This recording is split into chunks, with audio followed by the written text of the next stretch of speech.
शुभ दिवस बच्चों। 7वीं कक्षा के लिए आज मैं धर्म शिक्षा का दूसरा पाठ लेकर आई हूँ।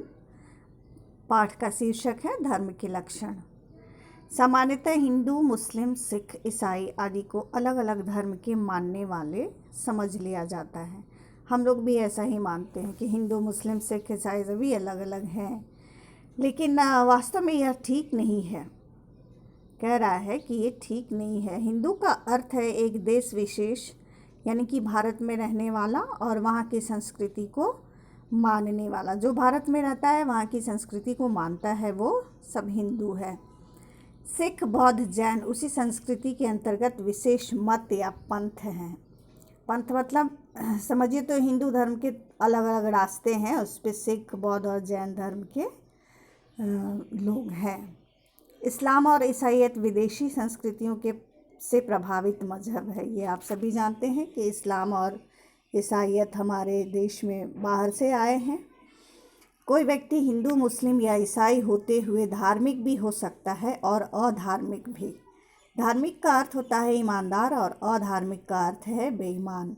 धार्मिकता ईमानदारी को कहते हैं और अधार्मिकता बेईमानी को। आप समझ सकते हैं इस बात को कि किसी भी धर्म में जन्म लेने से नहीं होता है, बल्कि आप धार्मिक होते हुए भी अधार्मिक तब हैं जब आप बेईमान हैं, और आप यदि ईमानदार हैं और पूजा पाठ नहीं भी करते हैं तो भी आप धार्मिक कहे जाएंगे।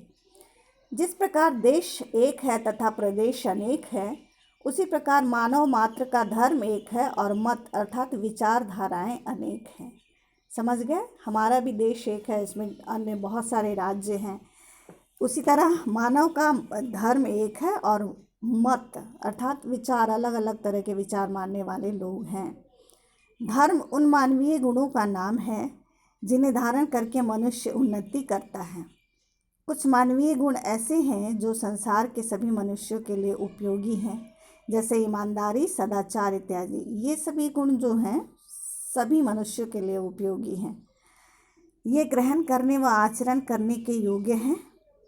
मनु महाराज ने धर्म के 10 लक्षण बताए हैं। ये सब के सब मनुष्य मात्र के लिए उपयोगी हैं। देख लीजिए कौन सा है।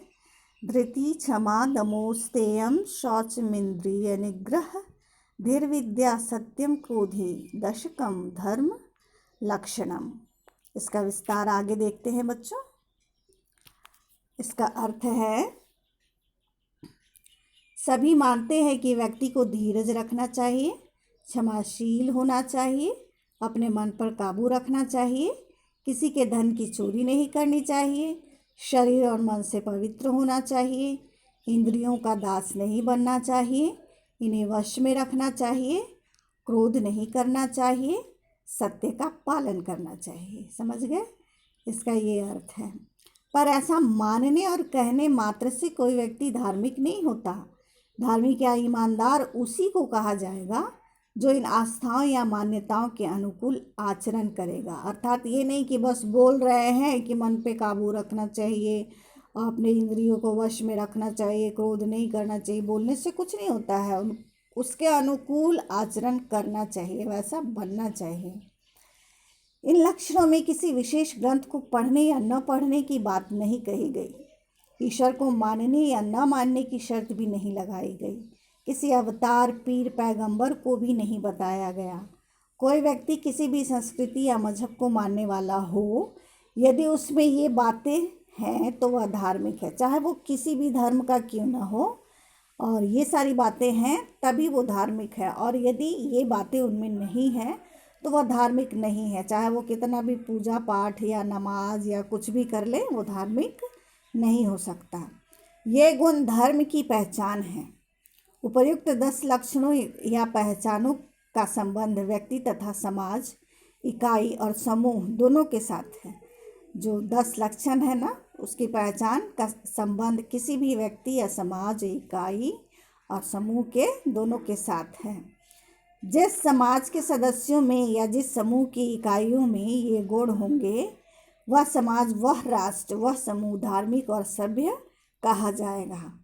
वह इकाई या व्यक्ति तो धार्मिक होगा ही। समझ गया? जिस समूह की इकाइयों में ये गुण होंगे, समूह मतलब क्या होता है? मान लो हिंदू धर्म की इकाई, इकाई मतलब एक एक व्यक्ति, हिंदू धर्म का एक एक व्यक्ति जब ये मानेगा तो वह समाज, वह राष्ट्र, वह समूह धार्मिक और सभ्य कहलाएगा। मतलब प्रत्येक मेंबर को ये करना है। ऋषियों ने धर्म की एक और परिभाषा की है, यतोभ्युदय निःश्रेयस सिद्धि सधर्मः, अर्थात वह धर्म वह है जिस पर आचरण करने से अपनी और सबकी उन्नति हो और निःश्रेय अर्थात आत्मकल्याण भी हो। उदाहरण के लिए एक किसान अपने खेत में उत्तम अन्न पैदा करता है, वह स्वयं खुशहाल होने के साथ साथ समाज को भी स्वस्थ और समृद्ध बनाता है, जबकि दूसरा तंबाकू की खेती करके स्वयं भले ही मालामाल हो जाए पर समाज के स्वास्थ्य की हानि करता है। समझ गए? मतलब अन्न की खेती करता है तो खुद तो उसके पास पैसे आते ही हैं और उसको खा के समाज को भी पोषण मिलता है, लेकिन वही किसान यदि तंबाकू की खेती करता है तो खुद तो मालामाल हो जाता है, खुद तो उससे ढेर सारे पैसे मिल जाते हैं, लेकिन वह समाज के स्वास्थ्य की हानि करता है। इसी प्रकार अच्छी एवं शुद्ध वस्तुओं का व्यापारी अपने साथ साथ समाज का भी हित करता है, जबकि मिलावटी तथा हानिकारक वस्तुओं का व्यापारी, समझ रहे हो ना, शुद्ध जो मतलब कहो तो ईमानदारी से काम करना है और अच्छा काम करना है। तो अंतिम पंक्ति है कि इसी प्रकार अच्छी एवं शुद्ध वस्तुओं का व्यापारी अपने साथ साथ समाज का भी हित करता है, जबकि मिलावटी तथा हानिकर वस्तुओं का व्यापारी पैसे की दृष्टि से स्वयं भले ही पैसा कमा ले किंतु वह समाज का हत्यारा है। समझ गए?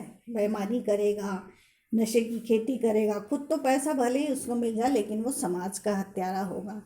वास्तव में वह अपनी भी हानि करता है और सबकी आंखों से भी गिर जाता है। सही बात है, ऐसे लोगों को दुनिया में कोई नहीं चाहेगा। सिर्फ उसको पैसा मिलेगा और कुछ नहीं, सुख न शांति कुछ नहीं मिलेगी। अतः कर्म ऐसा करना चाहिए जिससे अपने साथ साथ दूसरों का भी हित हो, आत्मा मैली न हो।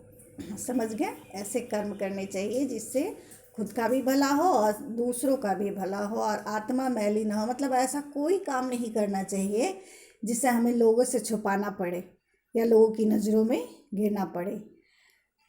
कभी कभी धर्म और अधर्म के समझने में विद्वान भी भटक जाते हैं। समझ गए? क्या धर्म है क्या अधर्म है उसको समझने में विद्वान भी भटक जाते हैं। अतः आत्मनः प्रतिकूलानि परेशान न समाचरेत, अर्थात जो हमारे प्रतिकूल हो वह व्यवहार हमें दूसरों के साथ नहीं करना चाहिए। अर्थात दूसरे जो व्यवहार हमारे साथ करते हैं वो हमें पसंद नहीं है, वो व्यवहार हमें किसी और के साथ नहीं करना चाहिए। बहुत आसान है धर्म सही पहचान करना। यदि दूसरे आपके साथ ऊंची आवाज़ में बात करते हैं और आपको अच्छा नहीं लगता है तो वैसे ही समझिए आप भी किसी के साथ ऊंची आवाज़ में बात करेंगे तो उसको अच्छा नहीं लगेगा। तो बस जो व्यवहार हमें अपने लिए अच्छा लगता है दूसरों से, वही व्यवहार हमें दूसरों के साथ भी करना चाहिए। अब इस पाठ के आधार पर निम्नलिखित वचनों का अर्थ लिखो। ये आपको लिखना है। यदि खुद समझ में ना आए तो आप मुझसे प्रश्न करेंगे, मैं लिखवा दूंगी। और दूसरा है कि वे कौन से गुण हैं जिनके कारण व्यक्ति को धार्मिक कहा जा सकता है। ये भी है, सब पाठ से ही प्रश्न है। आप प्रयास करेंगे और यदि ना हो तो मुझे मैसेज करेंगे, मैं करवा दूंगी। अच्छा, धन्यवाद बच्चों।